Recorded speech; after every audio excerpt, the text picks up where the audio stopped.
कांवड़ यात्रा से उत्तराखंड के मूल निवासियों को क्या हासिल होता है? अमित शाह के सामने बैठे 4 सांसदों की तस्वीर के उत्तराखंड की राजनीति में क्या मायने हैं और पंचायती चुनाव में दिखने वाला ये नया ट्रेंड कितना घातक है। नमस्कार, मेरा नाम है गिरीश और आप देख रहे हैं काफिलटी लाइव।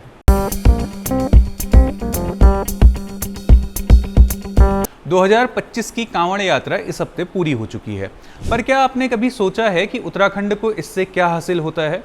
15 दिन की कांवड़ यात्रा के राजनीतिक पहलू को छोड़ दें और इसके धार्मिक, आर्थिक और पर्यावरणीय पहलू को ले लें तो हमें क्या हासिल होता है?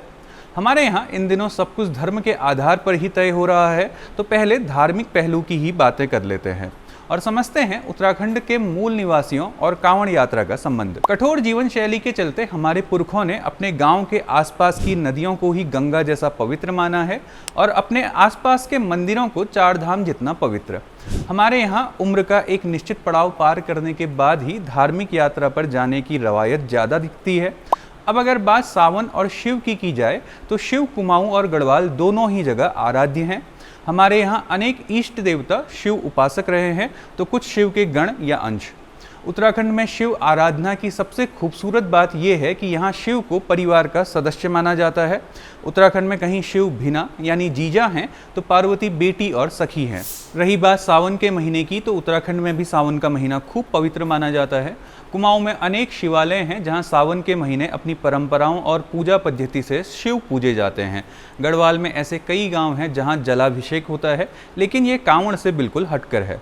कुल मिलाकर कहा जा सकता है कि 15 दिन की कांवड़ यात्रा से उत्तराखंड के अधिकांश मूल निवासियों का कोई खासा सरोकार नजर नहीं आता है, क्योंकि हमारे यहाँ शिव हमारे ही परिवार का हिस्सा हैं, इसलिए किन्हीं खास 15 दिनों की राह देखने की जरूरत महसूस नहीं होती है।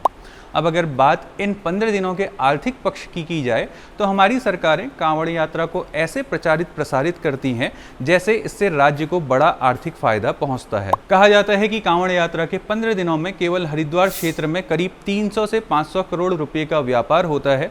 ये आंकड़ा कोई ऑफिशियल आंकड़ा नहीं है। ये माना जाता है कि एक कांवड़ यात्री अपनी यात्रा में करीब 5,000 रुपये खर्च करता है। इस साल कहा जा रहा है कि उत्तराखंड में करीब 4.5 करोड़ कांवड़ यात्री आए थे, तो इस गणित के हिसाब से हरिद्वार क्षेत्र के हिस्से करीब 500 करोड़ का व्यापार बनता है और सरकार के पास करीब 50 से 150 करोड़ का राजस्व। अब अगर बात की जाए कि सरकार अपने सरकारी खजाने से इन 15 दिनों पर कितना खर्च करती है, तो उसका हिसाब कुछ इस साल के आंकड़ों से लगाया जा सकता है। जैसे इस साल उत्तराखंड में करीब 4.5 करोड़ कांवड़ यात्रियों के आने की बात कही जा रही है। अब अगर आप मुख्यमंत्री के पैर धोने और हेलीकॉप्टर से फूल बरसाने वाले खर्च को अलग भी करते हैं, तो इन 15 दिनों में राजस्व पुलिस ने हरिद्वार में करीब 3,000 पुलिस वाले, 1350 होमगार्ड और पीआरडी जवान तैनात किए थे। इसके अलावा हरिद्वार में पीएसी की 15 और पैरामिलिट्री की 9 कंपनियां तैनात थी। Bomb squad, anti terror squad, SDRF जैसी और भी अनेक तैनाती इन 15 दिनों के लिए करनी होती है। इन 15 दिनों के लिए औद्योगिक गतिविधियों में भी खासा असर रहता है। देहरादून के रहने वाले सोशल एक्टिविस्ट अनूप नौटियाल अपने एक वीडियो में बताते हैं कि कांवड़ यात्रा के दिनों हरिद्वार में करीब 10,000 से 12,000 छोटे बड़े उद्योगों में काम धंधा बंद रहता है। वो बताते हैं कि इस दौरान हर दिन करीब 1,000 करोड़ रुपए का अनुमानित नुकसान कांवड़ यात्रा के दौरान होता है। यहाँ एक बात और ध्यान देने की है कि जब सरकार राज्य में आने वाले कुल पर्यटकों की संख्या से जुड़े आंकड़ों को बताती है, तो कांवड़ यात्रा पर आई जनता को भी इसमें शामिल करती है। यही वजह है कि हर साल आपको गढ़वाल में आए पर्यटकों की संख्या कुमाऊं में आने वाले पर्यटकों की संख्या से कई गुना ज्यादा दिखती है। कांवड़ यात्रा पर आने वालों को पर्यटकों में गिना जाना चाहिए या नहीं, ये एक अलग बहस का मुद्दा है, लेकिन उससे जरूरी ये जानना है कि आखिर कांवड़ियों की ये भीड़ अपने पीछे राज्य के लिए क्या छोड़ जाती है। यही इस मुद्दे से जुड़ा पर्यावरणीय पहलू भी है। इसका जवाब आप इन दिनों हरिद्वार की तस्वीरों से पा सकते हैं। शहर में फैला हजारों टन का कचरा है, जो इस कांवड़ यात्रा से उत्तराखंड राज्य को प्रत्यक्ष और तुरंत हासिल होता है। हिंदुस्तान टाइम्स की खबर के मुताबिक इस बार 13 दिन में 35,000 मीट्रिक टन का कचरा हरिद्वार शहर में हुआ है। हरिद्वार प्रशासन का कहना है कि वह 10,000 मीट्रिक टन कूड़ा उठा चुका है और अब प्रशासन सफाई में आम लोगों से भी मदद के लिए आगे आने को कह रहा है।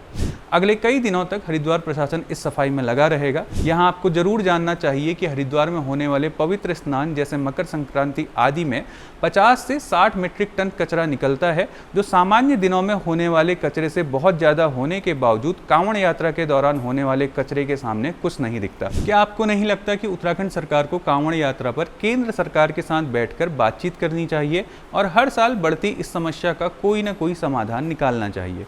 कम से कम तब तो जरूर निकालना चाहिए जब इस इलाके में भाजपा का डबल इंजन नहीं ट्रिपल इंजन काबिज है। वैसे इस हफ्ते केंद्रीय गृह मंत्री अमित शाह के साथ हमारे 4 सांसदों की एक तस्वीर भी राज्य भर में चर्चा का विषय बनी रही। भाजपा इस तस्वीर को LUCC चिटफंड घोटाले से जोड़कर बता रही है, लेकिन तस्वीर के राजनीतिक मायने बेहद साफ हैं, जो बताते हैं कि उत्तराखंड भाजपा के भीतर बैलेंसिंग की रस्साकस्सी अभी थमी नहीं है और मुख्यमंत्री की कुर्सी के पायों में पार्टी के भीतर से आड़ी चलना बंद नहीं हुआ है। खैर, LUCC चिटफंड घोटाला इस हफ्ते उत्तराखंड की सुर्खियों पर रहा। LUCC चिटफंड पैसा डबल वाली एक स्कीम थी। उत्तराखंड में इसकी शुरुआत 2017 में हुई थी। बाद में गढ़वाल श्रीनगर को इसका बेस हेडक्वार्टर बनाया गया था। 2017 से 2024 के बीच कंपनी ने उत्तराखंड के लोगों से 92 करोड़ रुपए लूट लिए थे। पिछले साल जून के महीने कंपनी की धोखाधड़ी का पहला मामला सामने आया था।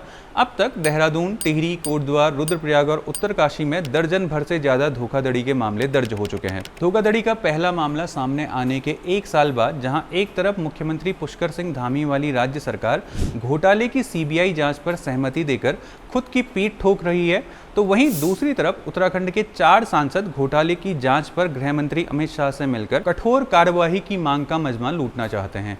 वैसे गृह मंत्री अमित शाह के साथ तस्वीर में दिखने वाले 4 भाजपा सांसदों की तस्वीर में आप पूर्व मुख्यमंत्री त्रिवेंद्र सिंह रावत को पहचान सकते हैं। भले ही भारतीय जनता पार्टी के साथ खुद त्रिवेंद्र सिंह रावत भूल जाते हैं कि ये पूरा धोखाधड़ी का मामला उनकी नाक के नीचे उनके मुख्यमंत्री रहते हुए ही पनप रहा था। इधर मुख्य विपक्षी दल इस कार्यवाही को सेलेक्टिव मानते हुए सोशल बेनिफिट स्कीम घोटाले की जांच की मांग कर रही है।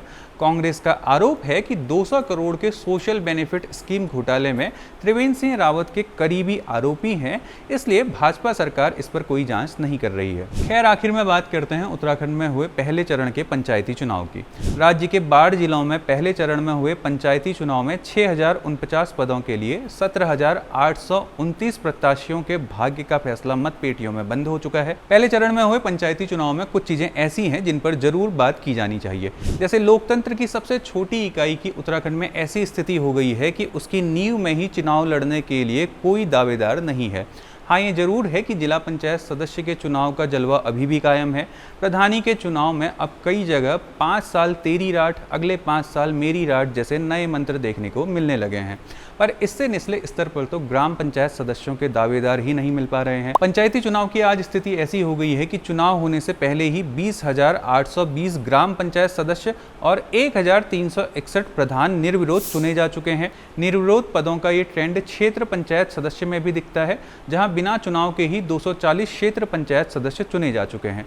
इन आंकड़ों को देखकर लगता है कि उत्तराखंड में पंचायती चुनाव पर एक विशेष अध्ययन की जरूरत है, लेकिन इन चुनावों में बिना अध्ययन के एक बात साफ साफ देखने को मिलती है कि देश में होने वाले अन्य चुनावों की तरह पंचायती चुनाव भी महंगा हो गया है। शिकार, शराब, साड़ी के बाद अब टिकट सुविधा जैसे नए रुझान भी पंचायत चुनाव में देखने को मिल रहे हैं। एक अनुमान के मुताबिक प्रधानी का चुनाव जीतने के लिए उम्मीदवार को नज़दीकी कस्बों के लिए गाड़ी लगाने जैसी खबरें अब देहरादून और हल्द्वानी तक गाड़ी लगाने जैसी खबरों में तब्दील हो चुकी हैं। बाकी पहाड़ों में पंचायती चुनाव को लेकर सरकार कितनी सीरियस है, उसे आप पहाड़ों में बने पोलिंग सेंटर देखकर ही समझ सकते हैं।